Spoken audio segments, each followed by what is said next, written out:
Hello everyone and welcome back. We are continuing on Percy Jackson and the Lightning Thief. We are on chapter 21. So,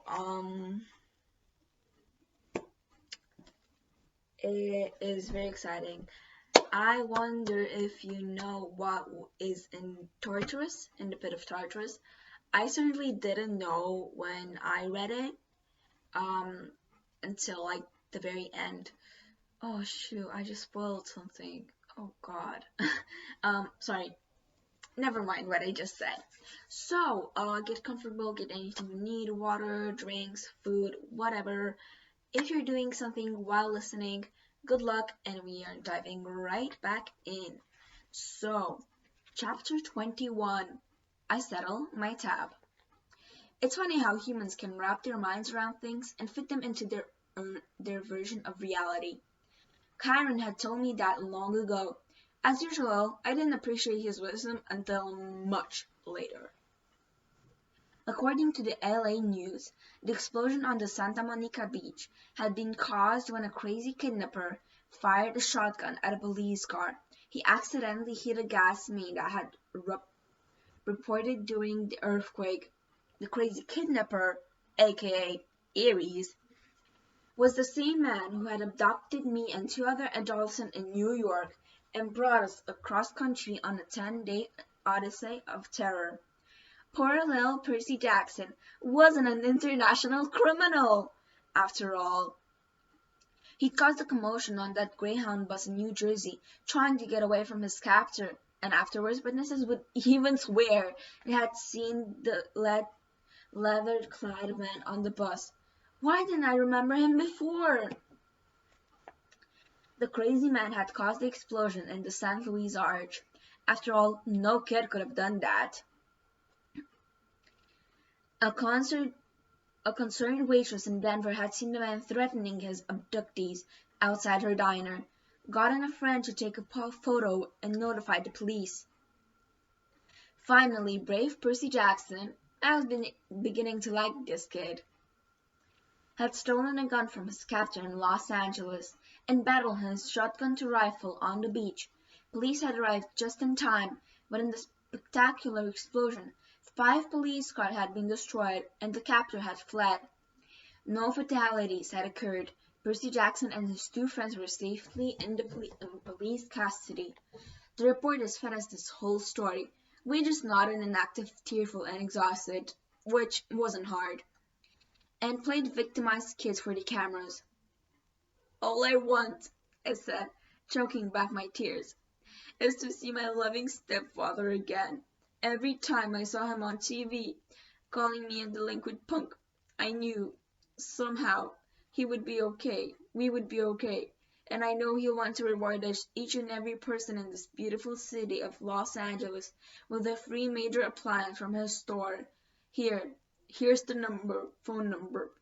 The police and reporters were so moved that they passed around the hat and raised money for 3 tickets on the next plane to New York. I knew there was no choice but to fly. I hoped Zeus would cut me some slack, considering the circumstances, but it was still hard to force myself on board the flight. Takeoff was a nightmare. Every spot of turbulence was carried in the Greek monster. I didn't unclench my hand from the armrest until we touched down safely at LaGuardia. The local press was waiting for us outside security, but we managed to evade them thanks to Annabeth, who lured them away in her invisible Yankees cap, shouting, "They're over by the frozen yogurt, come on!" Then rejoined us at the baggage claim. We split up at the taxi stand, and I told Annabeth and Grover to get back to Half-Blood Hill and let Chiron know what had happened. They protested, and it was hard to let them go after all we've been through, but I knew I had to go this last part of the quest by myself. If things went wrong, if the gods didn't believe me, I wanted Annabeth and Grover to survive to tell Chiron the truth. I hopped in a taxi and headed into Manhattan. 30 minutes later, I walked into the lobby of the Empire State Building. I must have looked like a homeless kid, with my tattered clothes and my scrapped up face. I hadn't slept in at least 24 hours. and went up to the guard at the front desk and said, 600th floor. He was reading a huge book with a picture of a wizard on the front. I wasn't much into fantasy, but the book must have been good, because the guard took a while to look up. No such floor, kiddo. I need an audience with Zeus. He gave me a vacant smile. Sorry? You heard me. I was about to decide this guy was just a regular mortal, and I'd better run up for it because he called the Street Jackers Patrol when he said, no appointment, no audience, kiddo. Lord Zeus doesn't see anyone unannounced. Oh, I think he'll make an What is it with me today? Sorry. Oh, I think he'll make an Sorry. Oh, I think he'll make an exception. I slipped off my backpack and unzipped the top. The guard looked inside at the metal cylinder, not getting what I was for a few seconds. Then his face went pale. That isn't... Yes, it is, I promised. You want me to take it out and... No, no! He scrambled out of his seat, fumbled around his desk for a key card, then handed it to me. Insert this in the security slot. Make sure nobody else is in the elevator with you. I did as he told me.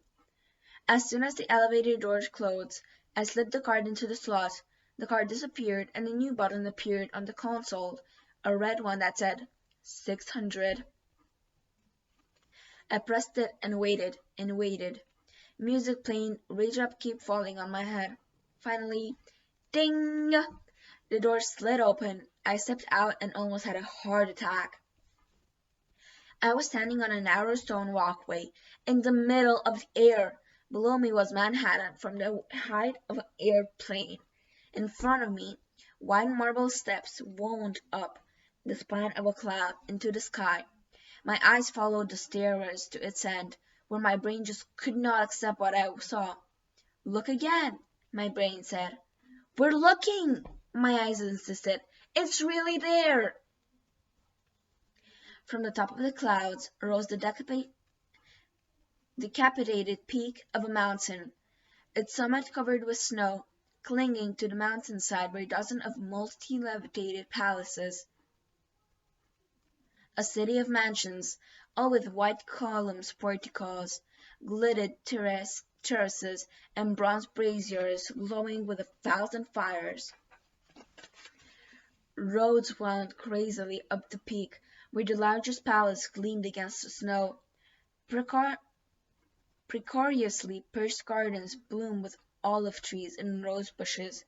I could make out an open-air market filled with colorful tents, a stone amphitheater built on one side of the mountain, a high hippodrome, and a coliseum on the other side. It was an ancient Greek city, except it wasn't in ruins. It was new and clean and colorful, the way Athens must have looked 2,500 years ago. This place can't be here, I told myself. The tip of the mountain hanging over New York City like a billion-ton asteroid. How could something like that be anchored above the Empire State Building, in plain sight of millions of people, and not get noticed? But here I was, and here I was. My trip for Olympus was a daze. I passed some giggling wood nymphs who threw olives at me from their garden. Hawkers and the makers offered to sell me ambrosia on a stick, and new shields, and a genuine glitter wave replica of the Golden Fleece. As seen on Hephaestus TV, the 9 muses were tuning their instruments for a concert.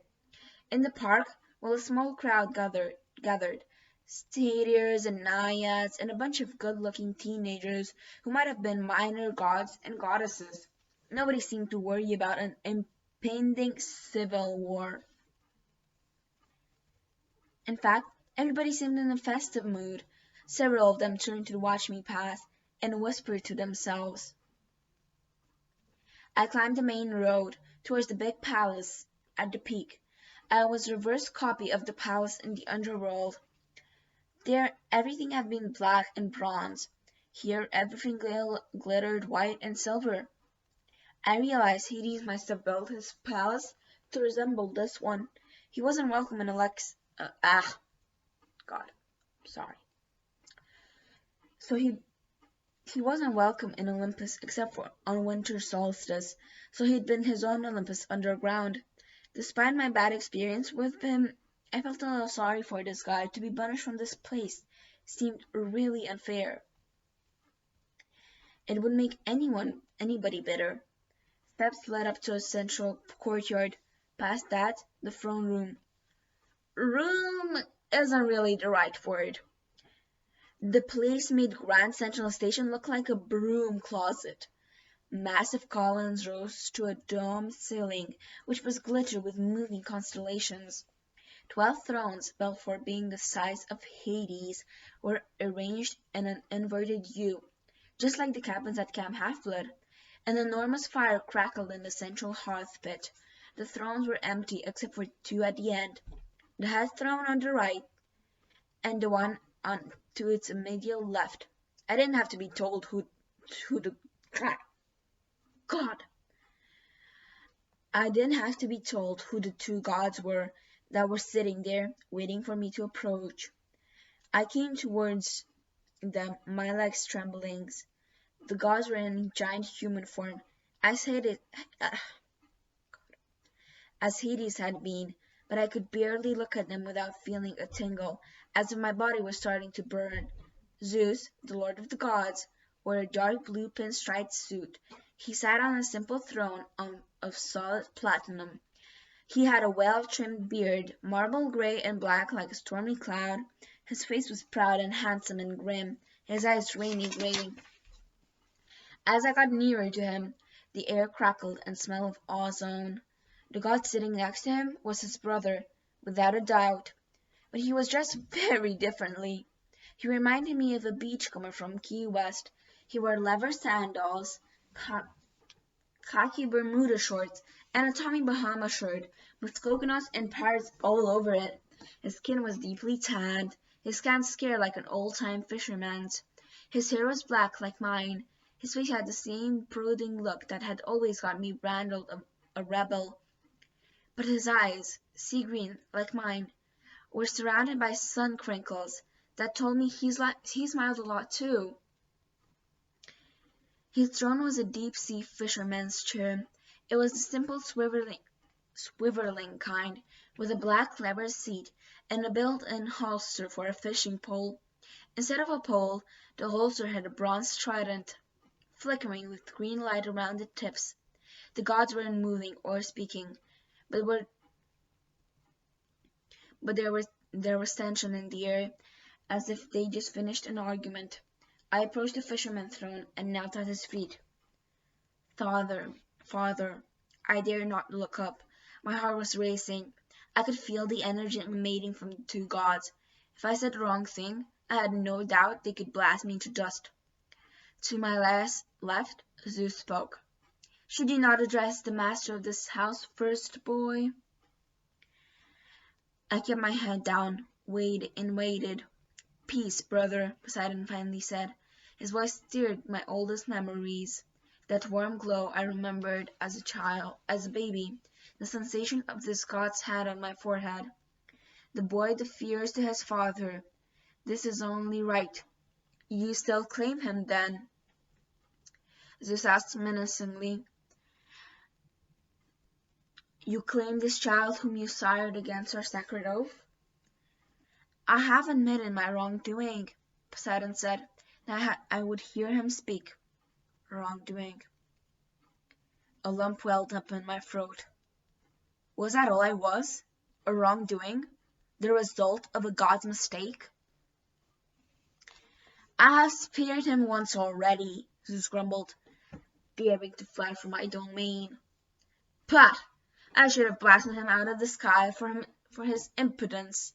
And risk destroying your own master bolt? Poseidon asked calmly. Let us hear him out, brother. Zeus grumbled some more. I shall listen, he decided.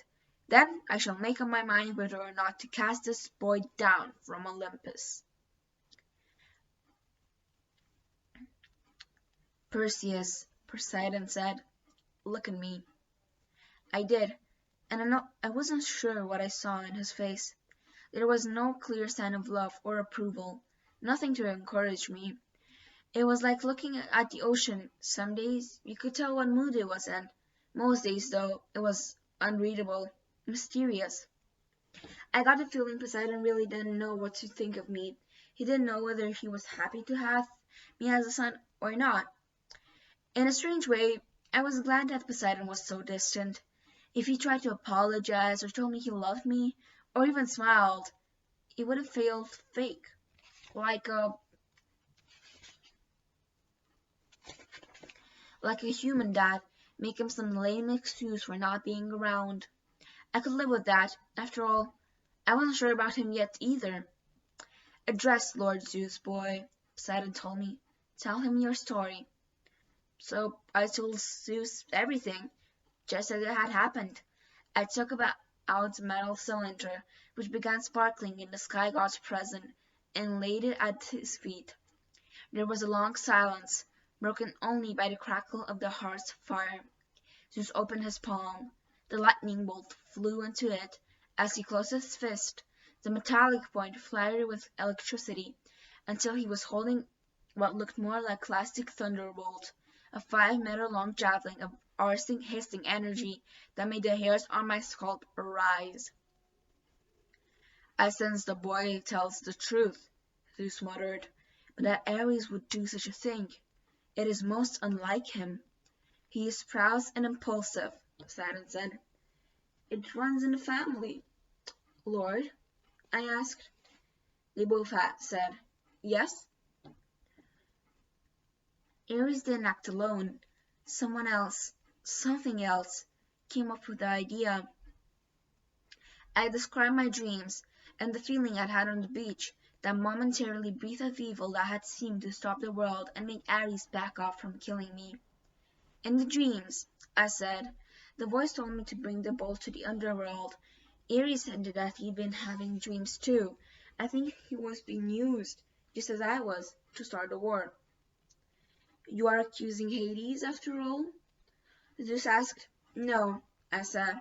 I mean, Lord Zeus, I've been in the presence of Hades. This feeling on the beach was different. It was the same thing I felt when I got close to that pit. That was the entrance to Tartarus, wasn't it? Something powerful and evil is staring down there.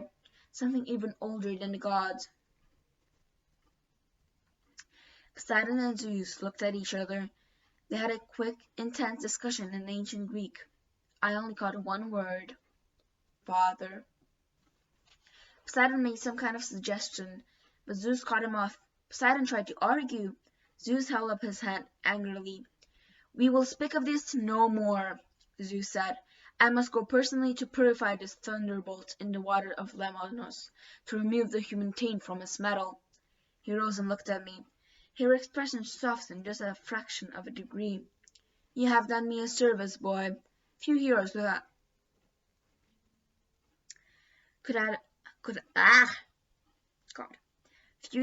have accomplished as much. I had helped, sir, I said, Grover Underwood and Adam of Cheese. To show you my thanks, I shall spare your life. I do not trust you, Percy Jackson. I do not like what your rival means for the future of Olympus. But for the sake of peace in the family, I shall let you live. Thank you, sir. Do not presume to fly again. Do not let me find you here when I return. Otherwise, you shall taste this bolt, and it shall be your last sensation. Oh. Thunder shook the palace. With a blinding flash of lightning, Zeus was gone. I was alone in the throne room with my father. Your uncle, Poseidon sighed, has always had a flair for dramatic exits. I think he would have done well as the god of theater. An uncomfortable silence. Sir, I said, what was in that pit? Poseidon regarded me.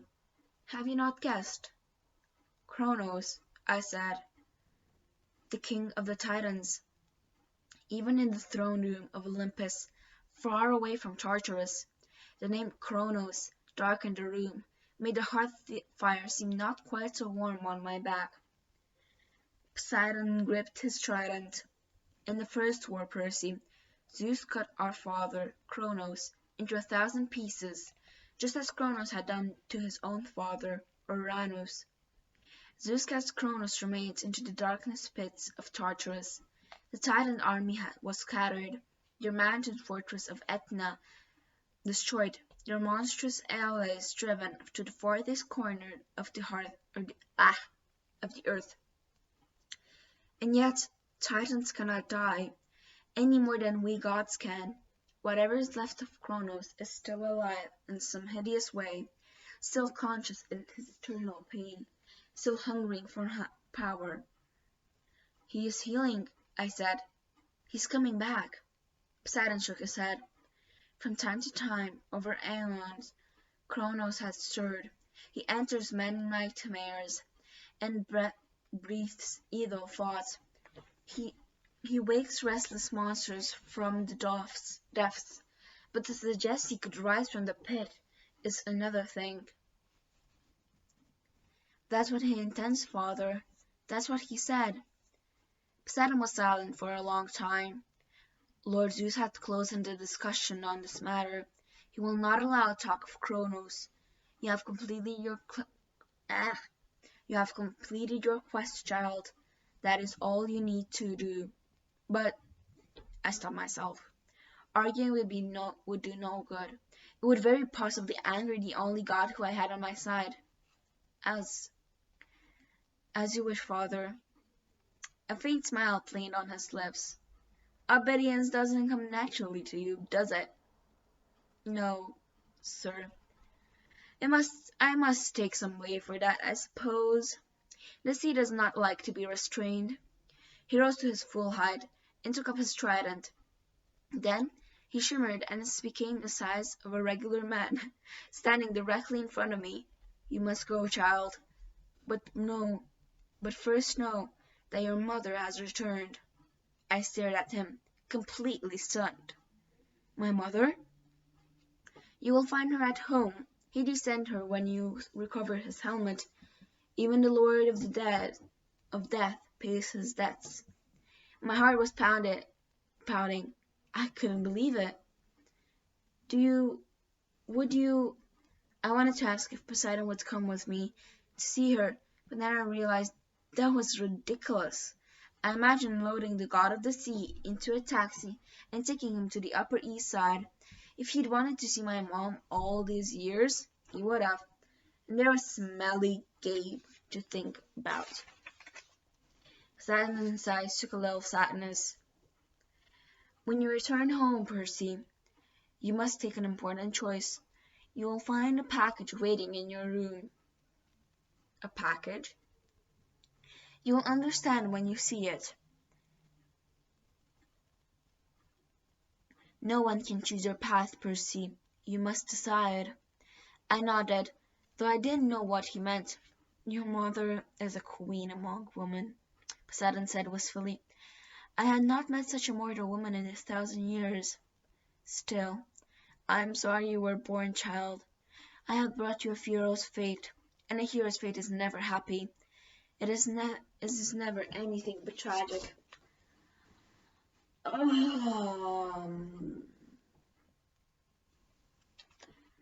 I'll leave you then. I bowed awkwardly. I won't bother you again. I was 5 steps away when he called, Perseus? I turned. There was a different light in his eyes, a fiery kind of pride. You did well, Perseus. Do not misunderstand me. Whatever else you do, know that you are mine. You are the true son of the sea god. As I walked back through the city of the gods, conversation stopped. The muses paused their concert. People and satyrs and naiads all turned towards me, their faces filled with respect and gratitude. And as I passed, they knelt, as if I was some kind of hero. 15 minutes later, still in a trance, I was back on the streets of Manhattan. I caught a taxi to my mom's apartment, rang the doorbell, and there she was, my beautiful mother, smiling, smelling of peppermint and licorice. The weariness and worry evaporated from her face as soon as she saw me. Percy, oh thank goodness, oh my baby. She crushed the air out of me. We stood in the halfway as she cried and ran her hands through my hair. I'll admit it, my eyes were a little misty too. I was shaking. I was so relieved to see her. She told me she just appeared at the apartment that morning, scaring Gabe half out of his wits. She didn't remember anything since the Minotaur, and I couldn't believe it when Gabe told her I was a wanted criminal. Traveling across country, blowing up national monuments. She'd been going out of her mind with worry all day because she hadn't heard the news. Gabe had forced her to go into work, saying she had a month's salary to make up, and she'd better get started. I swallowed back my anger and told her my own story. I tried to make it sound less scarier than it had been, but it wasn't easy. Just getting to the fight with Aries when Gabe's voice interrupted from the living room. "Hey, Sally! The meat flow's done yet or what?" She closed her eyes. "He isn't going to be happy to see you, Percy. The store got 500,000 phone calls today from Los Angeles. Something about free appliances?"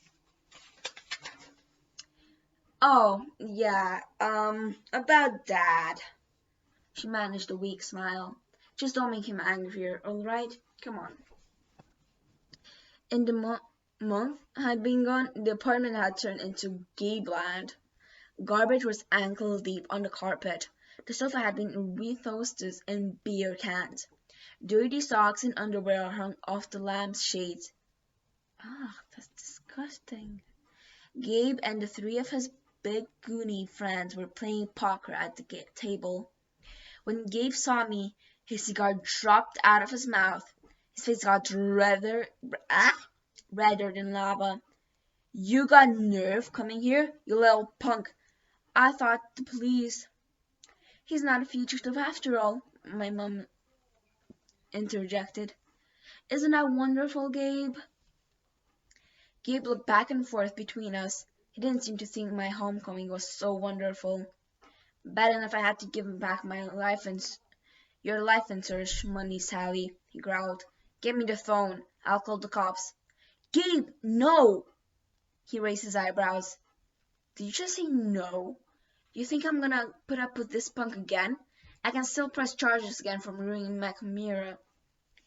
"But—" He raised his hands, and my mother flinched. For the first time, I realized something. Gabe had hit my mother. I didn't know when or how much, but I was sure he'd done it. Maybe it had been going on for years when I wasn't around. A balloon of anger started expanding in my chest.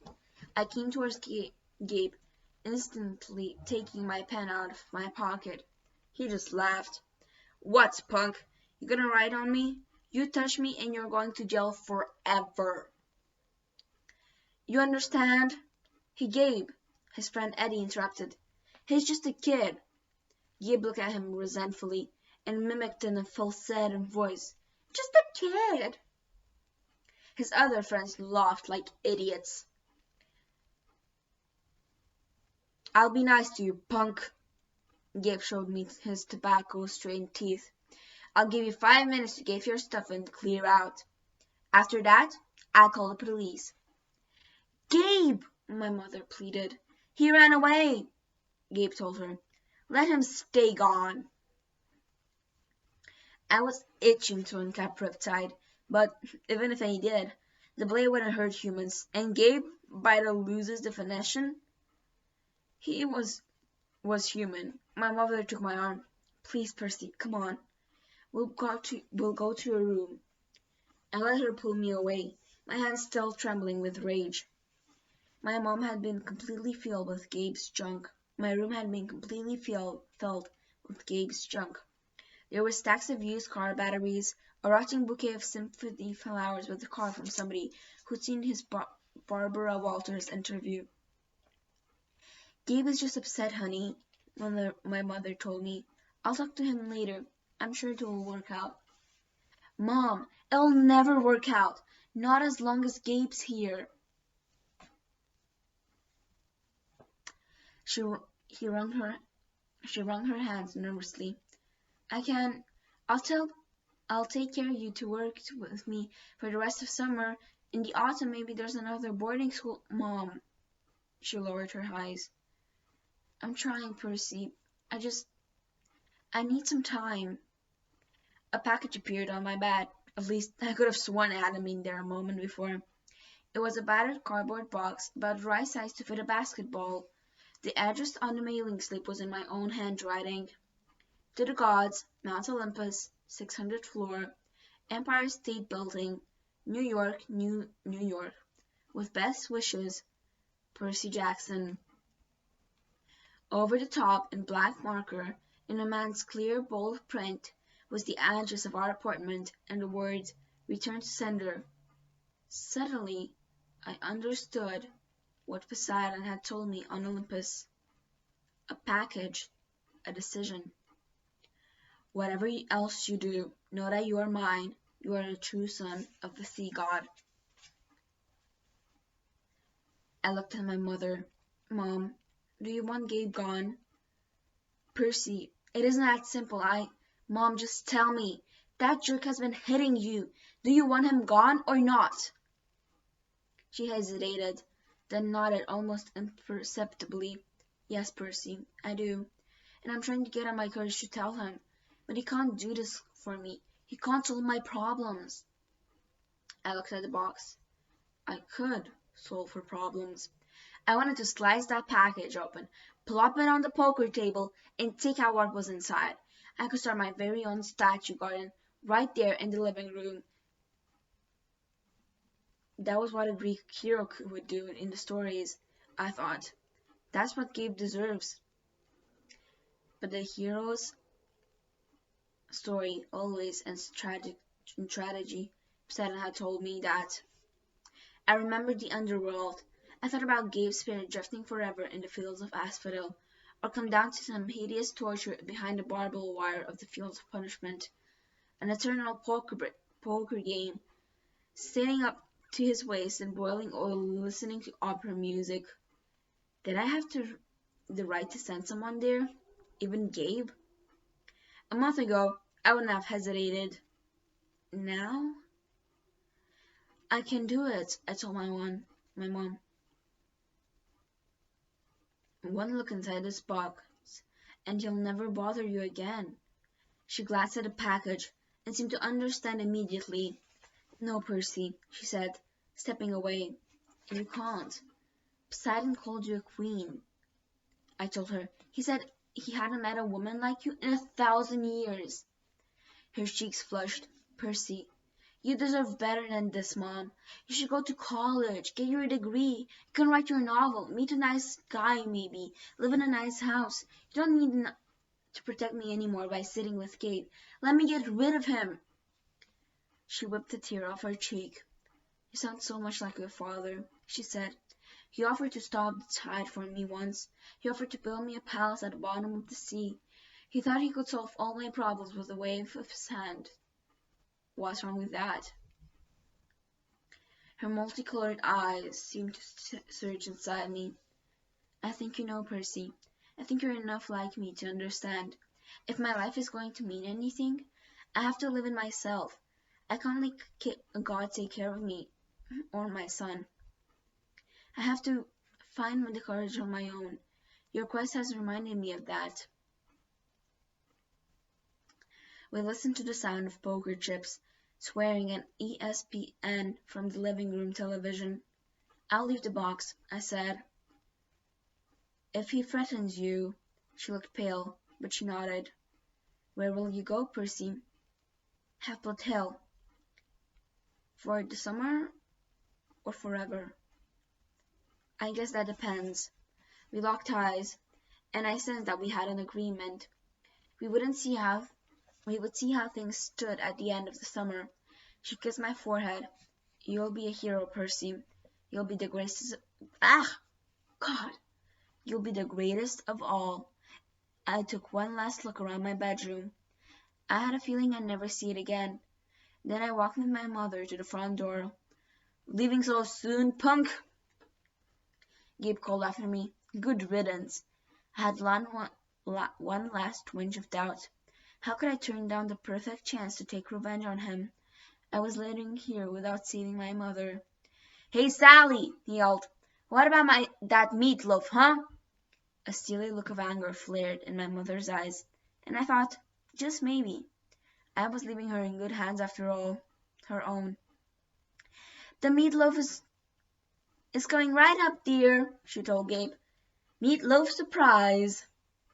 She looked at me and winked. The last time I saw, as the door swung closed, was my mom staring at Gabe as if she was contemplating how he would look as a garden statue. And that is it for chapter 21. So there's just one chapter left. I'm extremely excited. One thing that I found funny, and also my brother, and we had this joke like forever, is episode like, "You are a mistake, but know that you're mine. You belong to me." And we just found it very funny. On more serious matters, I think Percy's right. Poseidon could have visited him whenever he wanted, and he was glad that Poseidon didn't try to apologize or even smile, because he wasn't sure about him, and he wasn't sure about him either. But I almost spoiled it. It's hard. Just wanted to say, today I'm gonna finish this book. I'm gonna do it. I'm gonna finish it, and we're gonna be done with Percy Jackson and Lightning Thief. But I'm gonna start a new book. It's gonna be in French. It's called Une saison avec le loup. I'm gonna read in the same time the next Percy Jackson book and this book. Just have a little more variety. So I'll see you guys next time, and hope you come back. Bye.